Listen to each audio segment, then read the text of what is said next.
Hello everyone, my name is Andre McClendon and today I'm going to talk about Chainlink. Now this cryptocurrency has been stabilizing. I'm going to go into the charts, but before that I'm going to get into some little bit of the details. So first off, it's ranked number 19, so about 1 million people's watch list at $7.07. And also it is at a $3.6 billion market cap, so pretty big. Now let's come to the charts. Now if you guys look at it, people got in Chainlink really early, like 2018, 2019. It's still doing really good, but right now currently we've been stabilizing this price point of like about $5.50 to about $9. And you know, and during this point people are probably entering and trading.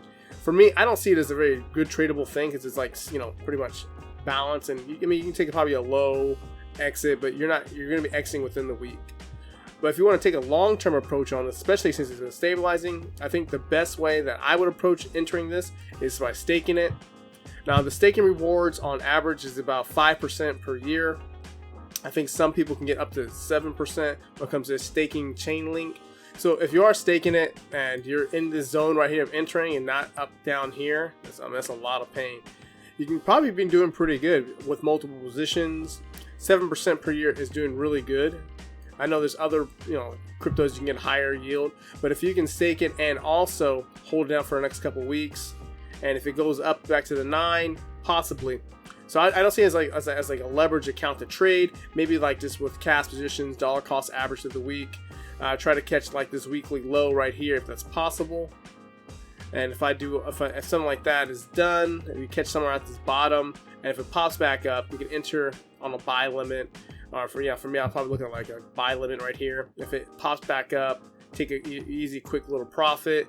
And if it keeps on going, then hold that position. But that's probably the best way I would approach it. I don't know. How would you guys approach it, guys? Leave a comment in below. Also, guys, when you guys are down there, please subscribe to the channel. Helps out the channel a lot. Like this video. And guys, give me your own thoughts are. But let's get into some of the details about Chainlink. Now, if you guys want to use this crypto, there's DeFi, there's enterprises, insurance, NFT collectibles, there's gaming. There's stuff that you can check out on the website. It will be in the description box below. If you want to check out some news, guys, check out the Twitter page. But let's head directly to my website. Now, if you guys want to learn more about trading, investing, programming, expert advisors, AI, let me know. Hit me up and I'll show you guys some of my services here. But besides that, guys, join my Telegram, and that's when you get the best access to get to me. But I'll see you guys on the next video.